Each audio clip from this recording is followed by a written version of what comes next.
নমস্কাৰ মৰমৰ ছাত্ৰ ছাত্ৰীসকল আজি এইটো ভিডিঅ'ত আলোচনা কৰিম ক্লাছ 6ৰ সমাজ বিচিত্ৰাত থকা পাৰ্ট 9 প্ৰাচীন ভাৰতৰ ৰাজবংশ আৰু সমাজ। এই পাৰ্টটোৰ অন্তৰ্গত 4টা অনুশীলনী আছে আৰু তাৰে অন্তৰ্গতত তোমালোকক প্ৰশ্ন দিয়া আছে। এইটো ভিডিঅ'ত আমি গোটেই এই 4টা অনুশীলনীৰ যিমানখিনি প্ৰশ্ন আছে গোটেইখিনিৰ প্ৰশ্নৰ উত্তৰ তোমালোকক লিখি দিছোঁ, লাইন বাই লাইন বুজাই দিছোঁ। প্ৰশ্নৰ উত্তৰবোৰ একেবাৰে চুটি আৰু সহজ ভাষাত বুজি পোৱাকৈ তোমালোকক লিখি দিয়া হৈছে। সো তোমালোকে ভিডিঅ'টো শেষলৈকে চাই থাকিবা আৰু এইটো ভিডিঅ' চালে তোমালোকক বেলেগ একো নোট বহি ভিডিঅ' ক্লাছ চাব নালাগে। এইটো চালে যথেষ্টখিনি হৈ যাব আৰু ইয়াৰ পৰা তোমালোকে ডাইৰেক্ট এক্সামত কমন পাবা। অনুশীলনী 1ত আছে তলত দিয়া প্ৰশ্নবোৰৰ উত্তৰ লিখা। ক নম্বৰ প্ৰশ্ন, মৌৰ্য বংশৰ প্ৰতিষ্ঠাতা কোন আছিল? উত্তৰ হ'ব মৌৰ্য বংশৰ প্ৰতিষ্ঠাতা চন্দ্ৰগুপ্ত মৌৰ্য আছিল। নেক্সট প্ৰশ্ন তোমালোকৰ কি আছে? অৰ্থশাস্ত্ৰ গ্ৰন্থখনৰ লেখক কোন? ভেৰি ইম্পৰ্টেণ্ট প্ৰশ্ন। অৰ্থশাস্ত্ৰ গ্ৰন্থখনৰ লেখক চাণক্য বা কৌটিল্য। ঠিক আছে। নেক্সট প্ৰশ্ন তোমালোকৰ বৰ্তমান ভাৰতৰ কোন অঞ্চলত মৌৰ্যসকলৰ ৰাজ্য অৱস্থিত আছিল? মৌৰ্যসকলৰ ৰাজ্য বৰ্তমান ভাৰতৰ বিহাৰ, অন্ধ্ৰ, উৰিষ্যা আৰু পশ্চিমবংগৰ অঞ্চলত বিস্তৃত আছিল। এইটো মনত ৰাখিবা। গ নম্বৰটো ইম্পৰ্টেণ্ট প্ৰশ্ন হয়।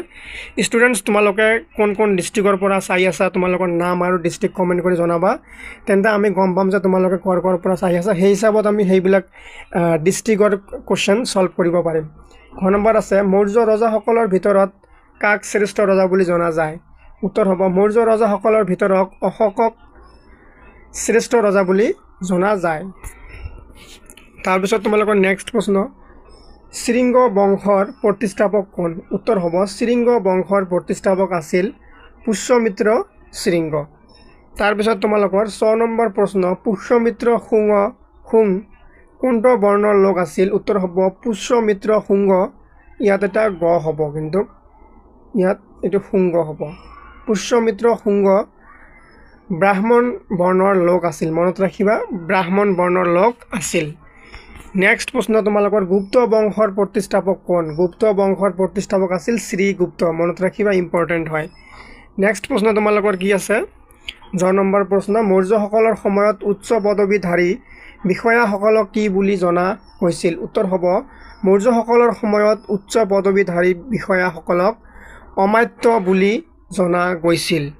নেক্সট প্ৰশ্ন হ'ব তোমালোকৰ ঝ নম্বৰ প্ৰশ্ন, অশোকৰ শাসনকালত উচ্চ পদবীধাৰী বিষয়াসকলক কি বুলি জনা গৈছিল? অশোকৰ সময়ত তেনে বিষয়াসকলক ধম্ম মহামাত্ৰ বুলি কোৱা হৈছিল। মনত ৰাখিবা, এইবোৰ ইম্পৰ্টেণ্ট প্ৰশ্ন হয়। নেক্সট প্ৰশ্ন তোমালোকৰ আছে কি? অধ্যক্ষ বোলা বিষয়াসকলৰ দায়িত্ব কি আছিল? উত্তৰ হ'ব অধ্যক্ষ বোলা বিষয়াসকলৰ দায়িত্ব আছিল বিভিন্ন বিভাগৰ তত্ত্বাৱধান কৰা। নেক্সট প্ৰশ্ন তোমালোকৰ কি আছে? মৌৰ্যসকলৰ সময়ৰ প্ৰধান বৰ্ণকেইটা কি আছিল? উত্তৰ হ'ব মৌৰ্যসকলৰ সময়ত 4টা প্ৰধান বৰ্ণ আছিল, ব্ৰাহ্মণ, ক্ষত্ৰিয়, বৈশ্য আৰু শূদ্ৰ। এইটো ভেৰি ইম্পৰ্টেণ্ট। কি আছিল? মৌৰ্যসকলৰ সময়ত 4টা প্ৰধান বৰ্ণ আছিল। কি কি আছিল? ব্ৰাহ্মণ, ক্ষত্ৰিয়, বৈশ্য আৰু শূদ্ৰ। এইকেইটা তোমালোকে মনত ৰাখিবা। নেক্সট প্ৰশ্ন তোমালোকৰ কি আছে? গুপ্ত বংশৰ শ্ৰেষ্ঠ ৰজা কোন আছিল? গুপ্ত বংশৰ শ্ৰেষ্ঠ ৰজা আছিল চন্দ্ৰগুপ্ত দ্বিতীয়। মনত ৰাখিবা, চন্দ্ৰগুপ্ত দ্বিতীয় আছিল গুপ্ত বংশৰ আটাইতকৈ কি শ্ৰেষ্ঠ ৰজা। ঠিক আছে। এইখিনিত তোমালোকৰ অনুশীলনী 1ৰ প্ৰশ্ন গোটেইখিনি আলোচনা কৰা হৈ গ'ল। এতিয়া আমি আলোচনা কৰিম তোমালোকৰ অনুশীলনী 2ত থকা। ইয়াত কি কৈছে? তলত দিয়া প্ৰশ্নবোৰৰ উত্তৰ লিখা। ক নম্বৰ প্ৰশ্ন, মৌৰ্য বংশৰ সমসাময়িক দক্ষিণ ভাৰতৰ ৰাজবংশ 3টাৰ নাম লিখা। কি কৈছে? মৌৰ্য বংশৰ সমসাময়িক মানে যেতিয়া মৌৰ্য বংশ আছিল সেই সময়তে দক্ষিণ ভাৰতত ৰাজ কৰি থকা 3টা ৰাজবংশৰ নাম লিখিব কৈছে। মানে ইয়াত এইফালে মৌৰ্য বংশ ৰাজ কৰি আছে আৰু দক্ষিণত ৰাজ কৰি থকা 3টা ৰাজবংশৰ নাম লিখিব লাগে। কি কি? চোলা, চেৰা আৰু পাণ্ড্য। মনত ৰাখিবা, চোলা, চেৰা আৰু পাণ্ড্য। এইটো ইম্পৰ্টেণ্ট হয়। তাৰপিছত খ নম্বৰ প্ৰশ্ন, পাণ্ড্য বংশৰ ৰাজধানী কি আছিল? পাণ্ড্য বংশৰ ৰাজধানী আছিল মধুৰা। মনত ৰাখিবা, মধুৰা। গ নম্বৰ, উৰায়ুৰ কোনখন ৰাজ্যৰ শাসন কেন্দ্ৰ আছিল? চোলা বংশৰ শাসন কেন্দ্ৰ আছিল কি? উৰায়ুৰ। মনত ৰাখিবা, এইবোৰ কিন্তু ইম্পৰ্টেণ্ট বস্তু, ডাইৰেক্ট তোমালোকৰ এক্সামত আহিব।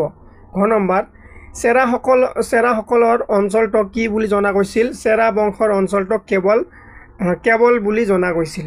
কি কি বুলি জনা গৈছিল কেৱল বুলি জনা গৈছিল তাৰপিছত তোমালোকৰ কাক অন্ধ বুলি জনা গৈছিল আন্ধ্ৰ বংশক অন্ধ বুলি জনা গৈছিল 6 নম্বৰ চালুক্য বংশৰ প্ৰতিষ্ঠাপক কোন উত্তৰ হ'ব চালুক্য বংশৰ প্ৰতিষ্ঠাপক আছিল পুলকেশিন প্ৰথম মনত ৰাখিবা পুলকেশিন প্ৰথম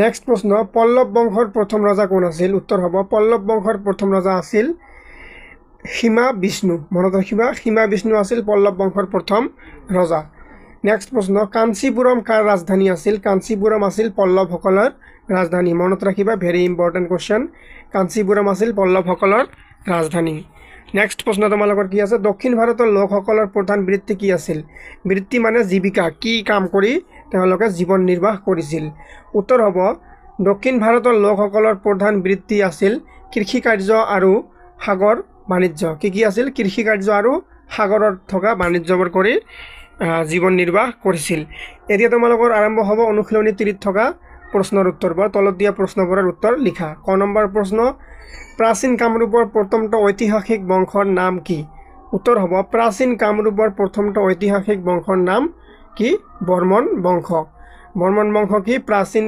কামৰূপৰ প্ৰথমটো ঐতিহাসিক বংশ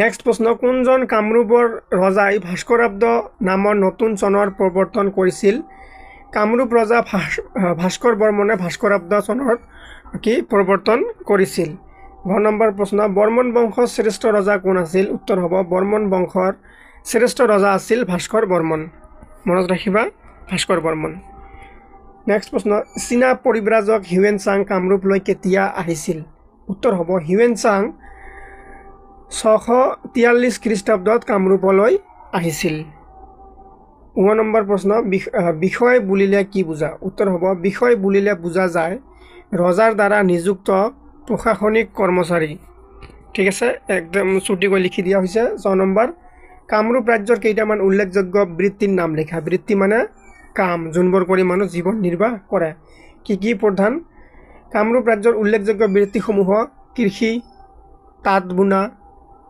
কাম চৰাই আৰু ধাতু শিল্প এইকেইটা মূল বৃত্তি আছিল তাৰপিছত তোমালোকৰ এতিয়া আছে অনুশীলনী 4 অনুশীলনী 4ৰ প্ৰশ্নখিনি কৰিলে তোমালোকৰ এইটো চেপ্টাৰ হৈ গ'ল তো কি আছে তলত দিয়া প্ৰশ্নবোৰৰ উত্তৰ লিখা ক নম্বৰ প্ৰশ্ন গুপ্ত যুগক কিয় সোণালী যুগ বুলি কোৱা হৈছিল উত্তৰ হ'ব শিক্ষা সাহিত্য কলা আৰু বিজ্ঞানৰ উন্নতিৰ বাবে গুপ্ত যুগক কি কোৱা হৈছিল সোণালী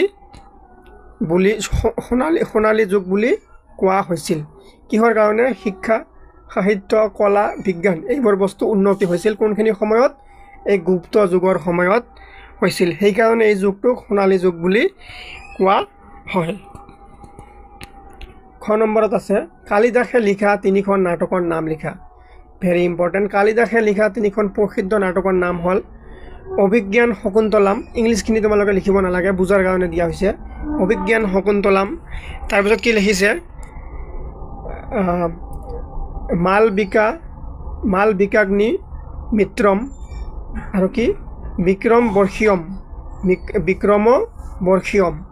এই তিনিটা মনত ৰাখিবা ঠিক আছে গ নম্বৰ প্ৰশ্ন বৰ্তমানৰ নাম প্ৰয়াগৰাজ প্ৰশস্তিৰ লেখক কোন আছিল বৰ্তমানৰ নাম আলাহাবাদ স্তম্ভলিপিৰ লেখক আছিল হৰি সেন